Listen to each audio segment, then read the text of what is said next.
Israeli हमले के बीच Hezbollah का दावा, इजराइल का माकवा टैंक हमने उड़ा दिया। सफ अल हवा इलाके में माकवा टैंक ध्वस्त कर दिया गया। ड्रोन से माकवा टैंक को किया गया ध्वस्त। इससे पहले भी माकवा को ध्वस्त कर चुके हैं हिजबुल्लाह के लड़ाके। वो तस्वीरें में हमने आपको बीते दिनों दिखाई थी। लेकिन सवाल यहां पर यह है कि बहुत सारे लोग ये मानने लगे हैं कि असल में हिजबुल्लाह जो चाहता है वो करता है। लेबनान का बियॉन्ड अ पॉइंट उसके ऊपर कोई कंट्रोल ही नहीं है। और अगर ऐसा है तो क्या वाकई उसको कंटेन किया जा सकता है या वाकई कंट्रोल किया जा सकता है? और अब वो दिखाई देगा। जे के त्रिपाठी जी, देखिए, लेबनान से बात करने का कोई तुक नहीं है। लेबनान, आप जैसे सही कह रहे हैं दिनेश की, लेबनान में सरकार जो कॉन्स्टिट्यूशनल गवर्नमेंट है उसका हिजबुल्लाह पर कोई कंट्रोल नहीं है। और हिजबुल्लाह से भी बात करने का कोई तुक नहीं है। अगर बात करनी हो किसी को, पाकिस्तान को अमेरिका के थ्रू इजराइल को कंटेन करना चाहिए, ना कि हिजबुल्लाह को। क्योंकि इजराइल तो खुलेआम कर रहा है कि जब तक हम हिजबुल्लाह को ख़त्म नहीं कर देंगे हम बैठेंगे नहीं। तो ये समस्या यहाँ पर है कि पाकिस्तान क्या करना चाह रहा है। पाकिस्तान ऑफ द टेंजेंट जा करके दूसरे लोगों से मिलने चाह। सर, एक अपडेट अभी का है, आपको भी बता देता हूं, हमारे दर्शकों को भी। यूनाइटेड स्टेट्स और ईरान वार्ता पर ये लेटेस्ट अपडेट है। लेबनान और फ्रोजन प्रॉपर्टीज के मामले में जो संपत्तियां ईरान की फ्रीज कर दी गई हैं अमेरिका की तरफ से, उन मुद्दों पर क्या हुआ, इन पर नहीं झुकेगा ईरान। ईरान ने स्पष्ट कर दिया है। ईरानी डेलीगेशन जो आया उसने ये कहा है कि ये दोनों शर्तें पूरी होंगी, बातचीत तभी आगे बढ़ेगी। यूनाइटेड स्टेट्स ने दोनों शर्तें मानने का वादा किया था। आज बात नहीं बनी तो लौट जाएगा ईरानी दल। ईरानी दल ने यह कहा है कि ये दोनों बातें मानने के लिए अमेरिका ने कहा था, ये मानते क्यों नहीं है आप? और अगर बात नहीं मानेंगे तो हम तो चले ईरान वापस। अगर ऐसा हो गया तो क्या कल परसों से हम फिर से वही गोला बारूद, वही मिसाइलें, वही धमाके, वही सब फिर से देखने लगेंगे? क्या ये अंदेशा आज और बड़ा हो गया?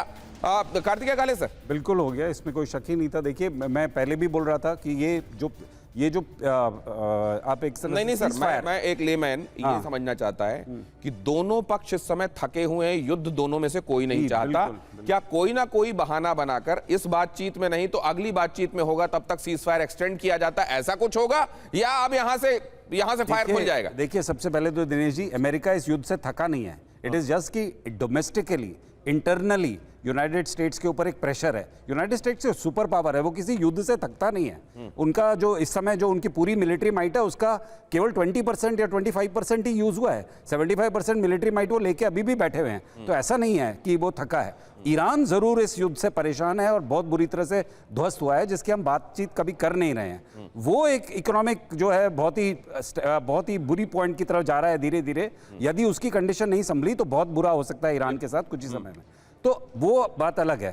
परंतु इस समय जो है सिचुएशन ऐसी है कि दोनों एक छोटा ब्रेक चाहते थे। लेजिटिमेसी के लिए मेरे ख्याल से ट्रंप ये दिखाना चाहते हैं डोमेस्टिक ऑडियंस को कि हम पीस की बात भी कर सकते हैं, हम केवल लड़ाई की तरफ ही नहीं जा रहे हैं, हम पीस टॉक भी कर रहे हैं। यदि ये पीस टॉक फेल होती है तो उनके पास एक कहने की बात हो जाती है कि ईरानी जो है वो अपनी बात पे अड़े रहे, उठ के चले गए, अब हम क्या करें, अब लड़ाई के अलावा कोई रास्ता नहीं है। तो ये अमेरिका की तरफ से पोर्ट्रेयल है, वो ये बताना चाहता है कि हम पीस करना भी जानते हैं और पीस करना भी जानते हैं। लेकिन पूर्णिमा नाथ जी यहां पर फौरन ही कुछ ऐड करना चाहती हैं। आपके पास आता हूं, आपकी बात सुनूंगा, लेकिन उससे पहले जरा ये बता दें, ईरान की दोनों शर्तें यूनाइटेड स्टेट्स ने मानी क्या? क्या शर्तें थी और मानी कि नहीं मानी? लेबनान पर हमला रुकेगा, ईरान की फ्रोजन जो प्रॉपर्टी है वो बहाल होगी। किन देशों में ईरान की संपत्ति? अमेरिका में 38 से 50 अरब डॉलर की संपत्ति, यूरोपीय संघ में 18 से 28 अरब डॉलर की संपत्ति, यूनाइटेड किंगडम 6 से 9 अरब डॉलर, कुल इस तरह की संपत्ति 11 लाख करोड़ की। ईरान को पैसे कैसे मिलेंगे? अमेरिका विदेशी बैंकों को पाबंदी में छूट दे देगा तो पैसे मिल जाएंगे और इससे ईरान की संपत्ति बहाल हो जाएगी। तीसरे देशों के माध्यम से फंड ट्रांसफर होगा और डील हुई तो सबसे पहले यूनाइटेड स्टेट्स ईयू से फ्री संपत्ति बहाल होगी। लेकिन कहा यह जा रहा है कि ये तो बात बनी नहीं रही है कोई। क्या ये बातें जो आगे तक सोच ली गई हैं, क्या ये बेवजह सोच ली गई? इनमें कुछ नहीं होने वाला, जो जैसा है वैसा ही रहेगा, ये स्टेटस को रहने वाला है क्या इन मुद्दों पर? या कुछ चीजों पर दोनों पक्ष कुछ ना कुछ यील्ड भी दिखा देंगे? क्या लग रहा है दुनिया को, पूर्णिमा नाथ जी? अच्छा, मैं एक बात बताना चाहती हूँ आपको। बार बार ये कहा जाता है कि ईरान को बहुत नुकसान हुआ है, लेकिन कोई ये नहीं बताता है कि इजराइल में भी इंटरनेट ब्लॉकेड हुआ है। लिटरली कोई इन्फॉर्मेशन बाहर ही नहीं निकलता। आपने आज तक कोई वीडियो देखा सिविलियंस की वहाँ की? कोई भी पोस्ट किया वहाँ से? नहीं। आप मुझे बताइए, अमेरिका के हिसाब से 13 या 15 के बताया था यहाँ पे डेथ हुई है हमारी लोगों की, लेकिन ये पिछले 4 हफ्ता से कोई अपडेटेड इंफॉर्मेशन नहीं है। तो अमेरिकन गवर्नमेंट छुपा नहीं रहा है इंफॉर्मेशन। हमारे यहाँ पे बार बार बोला जाता है अमेरिका की, तो ईरान के हिसाब हम हमेशा सिचुएशन खराब है, लेकिन अमेरिका और इजराइल के बारे में कोई बात नहीं करता। First of all, second of all, proxy के बारे में हम हमेशा हर चैनल में ही बात करते। अच्छा, इनकी ईरान की प्रॉक्सी महत्वपूर्ण बात कर रही है पूर्णिमा जी, लेकिन आपके लिए भी एक अपडेट आया है, मैं आपको भी बता दूं, अपने दर्शकों को भी। ईरानी मीडिया के हवाले से बड़ी खबर है, यूनाइटेड स्टेट्स और ईरान के बीच में वार्ता शुरू हो गई है, ये ईरानी मीडिया कह रहा है।